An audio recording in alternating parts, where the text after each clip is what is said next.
ඇමරිකානු සැමෝවා යනු දකුණු පැසිෆික් සාගරයේ පොලනීසියානු කලාපයේ පිහිටා ඇති එක්සත් ජනපදයේ සංස්ථාපිත නොවන සහ අසන්විත පාලන ප්‍රදේශයකි. සැමෝවා නිදහස් රාජ්‍යයට කිලෝමීටර් 64ක් ගිනිකොන දෙසින්ද ජාත්‍යන්තර දින රේඛාවට හා වලිස් හා ෆුටෝනා දූපත්වලට නැගෙනහිරින්ද කුක් දූපත්වලට බටහිරින්ද ටොන්ගාවලට උතුරින්ද ටෙකලාව් දූපත්වලට දකුණින්ද මෙම ඇමරිකානු සැමෝවා දූපත් පිහිටා ඇත.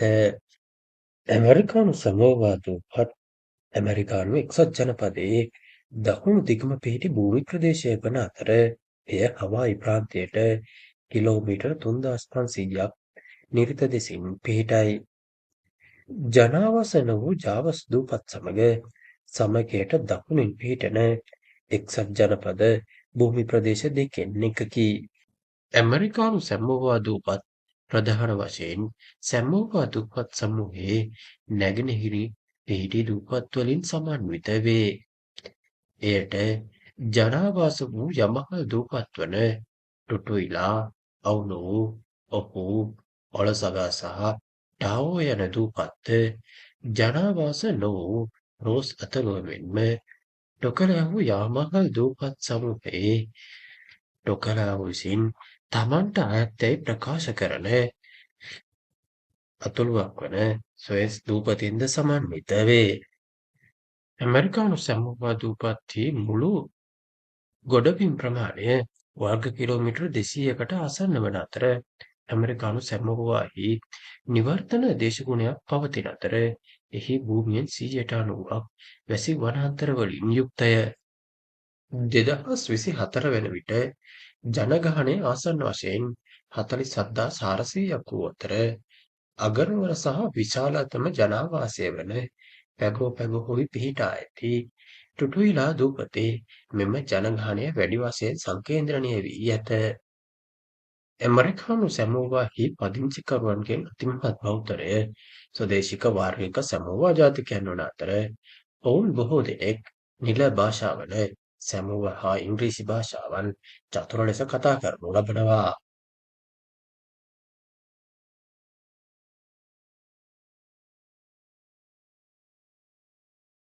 නියුවේ යනු නවසීලන්තයේ නිදහස් සහනුබද්ධතාවයක් සහිත ස්වයං පාලන රටකි.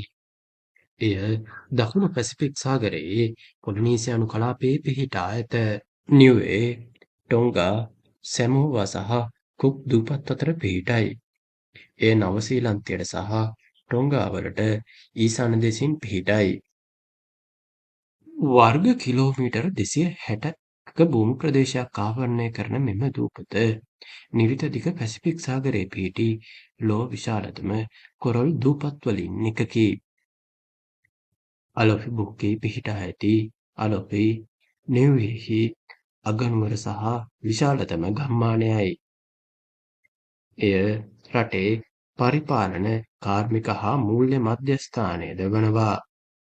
නියුවේ නවසීලන්ත රාජ්‍යයේ කොටසක් වන බැවින් නියුවේ වෙනුවෙන් බොහෝ රාජ්‍යතාන්ත්‍රික සම්බන්ධතා නවසීලන්තය විසින් කරනු ලබයි. නියුවේ වැසියන් නවසීලන්තයේ පුරවැසියන් වන අතර නවසීලන්තයේ රජු ලෙස තුන්වන චාල්ස් රජු නියුවේහි රාජ්‍ය ප්‍රධානියා වේ.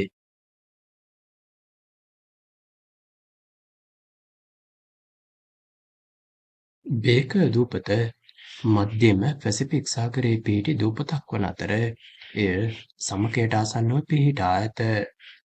එයට ආසන්නයෙන් හවුලන් දූපත කිලෝමීටර් 68ක් වයඹ දෙසින් පිහිටා ඇත. බේකර් දූපත එක්සත් ජනපදයේ අසන්විධිත සංස්ථාගත නොකළ භූමි ප්‍රදේශයක් වන අතර එය එක්සත් ජනපදයේ දුරස්ථ කුඩා දූපත්වල කොටසකි. බේකර් දූපතේ මුළු භූමි ප්‍රමාණය වර්ග කිලෝමීටර් 2.1ක් පමණ වන අතර එහි සුළු වර්ෂාපතනයක්, දැඩි හිරු එළියක් සහ නිරන්තර සුළං සහිත සමක දේශගුණයක් පවතී.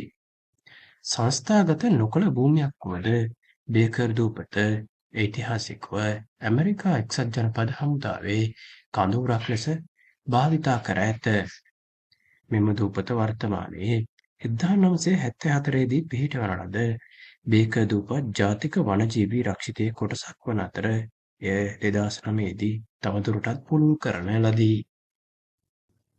බේක දූපත ප්‍රථම වරට 1818 දී ඇමරිකානු කපිතාන්වරයෙකු වූ එලිෂා පෝල්ගර් විසින් සොයා ගන්නා ලදී. කෙසේ වෙතත් 1834 දී මෙම දිවයිනට පැමිණි මයිකල් බේකර්ගේ නමින් පසුව මෙම දිවයින නැවත නම් කරන ලද අතර ඔහු විසින් 1855 දී එහි අයිතිය ප්‍රකාශ කරන ලදී. බේකර් විසින් ඇමරිකානු ගුවානෝ සමාගමට මෙම දූපත විකුණා දමන ලදී. 1856 දී ගුවානෝ දූපත් පනත යටතේ 1857 දී එක්සත් ජනපදය විසින් එම දූපතේ සම්පූර්ණ අයිතිය ප්‍රකාශ කරන ලදී. ඒ කාලයේදී බේකර් දූපත පොහොර නිෂ්පාදනය සඳහා භාවිතා කරන ගුවානෝ වලින් පොහොසත් වූ අතර ඇමරිකානු ගුවානෝ සමාගම 1859 සිට 1878 දක්වා දිවයිනේ ගුවානෝ නිධි කැණීම් කරන ලදී. දිවයිනේ ගුවානෝ නිධි අවසන් වූ පසු එක්සත් ජනපදයට බේකර් දූපත කෙරෙහි එතරම් උනන්දුවක් නොතිබිණි.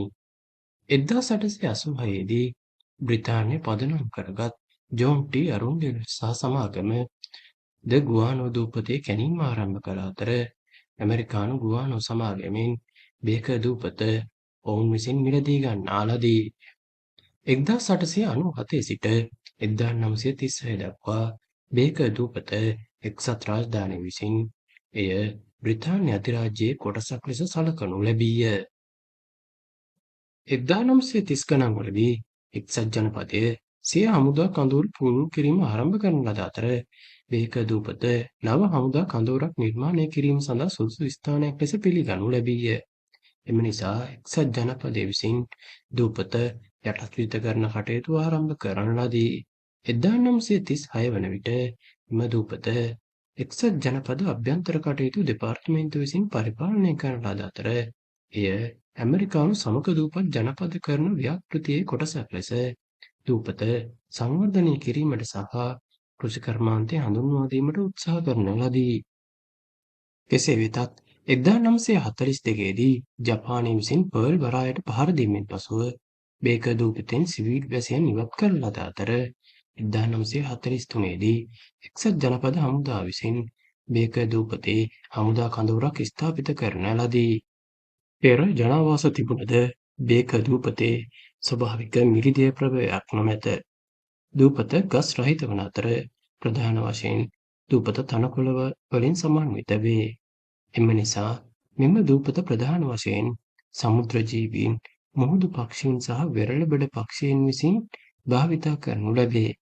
බේකර් දූපත දැනට ජනාවාස වී නොමැති නමුත් විද්‍යාඥයන් එය නැරඹීමට පැමිණෙන අතර මහජන සංචාරයන් සිදු කිරීම සඳහා එක්සත් ජනපද මත්ස්‍ය හා වනජීවී සේවයේ අවසර පත්‍රයක් අවශ්‍ය වේ.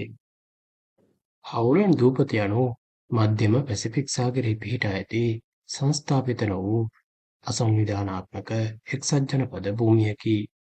එය වර්ග සැතපුම් 2.6ක පමණ භූමි ප්‍රදේශයක් පුරා විහිදෙන අතර සැතපුම් 4ක දිගින් යුත් වෙරළ තීරයක් සහිත ජනාවාස වූ කොරල් දූපතකි. මෙම දූපත කෙසෙල් ගෙඩියක හැඩයෙන් යුක්තය. මෙම දූපත සමකයට උතුරින් මධ්‍යම පැසිෆික් සාගරයේ පිහිටා ඇති අතර හවුලන් දූපත හොනොලුලු සිට නිරත දෙසින් නාවික සැතපුම් 1700ක් පමණ දුරින් පිහිටා ඇත. හවුලන් දූපත නිල වශයෙන් එක්සත් ජනපදයේ දුරස්ථ කුඩා දූපත් වලින් එකකි. දූපත වැලි සහිත පහත් බිම් වලින් යුක්තය. හවුලන් දූපත දැඩි හිරුවෙලිය සහ සුළු වර්ෂාපතනයක් සහිත සමක දේශගුණයක් අත්විඳිනු ලබයි. හවුලන් දූපත මුල් වරට 1822 දී ඇමරිකානු නාවිකයෙකු වන ජෝර්ජ් බී වර්ත් විසින් දක්නට ලද අතර ඔහු විසින් එම දූපත වර්ත් දූපත ලෙස නම් කරන ලදී. ඇමරිකානු ජාතික ඩැනියල් මැකෙන්සිද 1828 දී මෙම දූපත දුටු අතර ඔහු එය ඔහුගේ නෞකාවේ හිමිකරුවන්ගේ නමින් නම් කරන ලදී. පසුව 1842 සැප්තැම්බර් 9 වන දින ඉසබෙලා නෞකාවේ නාවිකයෙකු විසින් එම දූපත හවුලන් දූපත ලෙස නම් කරන ලදී.